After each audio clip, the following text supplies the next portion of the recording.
Hey,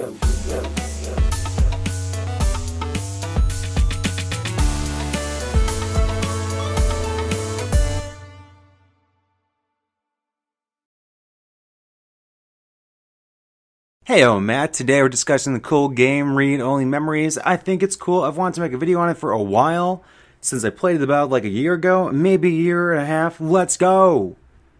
First thing is first, good art direction, good sound direction, good music direction, good writing direction, good driving directions. Those directions set this world in a future, the neon-lit, cyberpunk future that's reminiscent of the 80s and 90s. And if I was to be so bold, I think it would fit nicely on a Sega CD.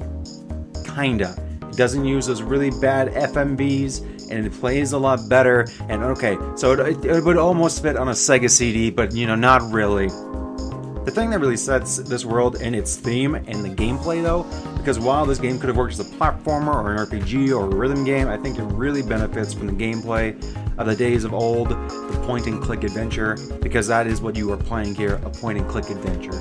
I mean, really think about it for a second. Back before this aesthetic was making a resurgence everywhere, it had a lot to do, like video game-wise anyways, with the point-and-click format. So not only is it a delightful point-and-click adventure with like the improvements you would get with decades of, modern technology that make it a lot less cumbersome to play with, but it firmly sets a world in the year 2064 if you were imagining it from the year 1984.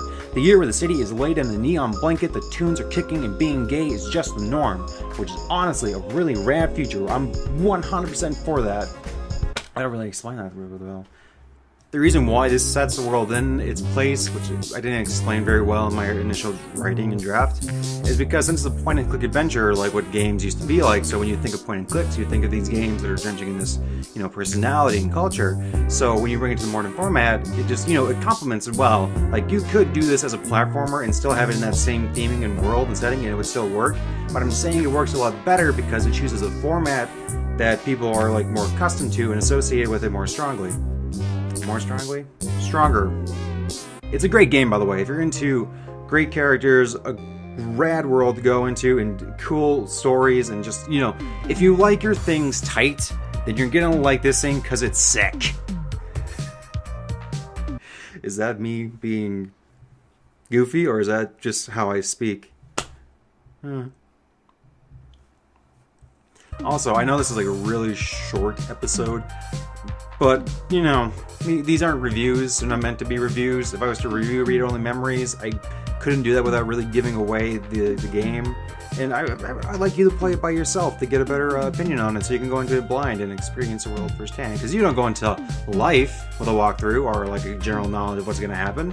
That makes it more... If you were going out for a great night with your friends, and I gave you the idea of what was going to happen, that wouldn't be exciting, would it? I mean, you kind of have an idea what you're going to do with your friends, but you don't know for sure. Thank you for coming by. Thank you. Bye.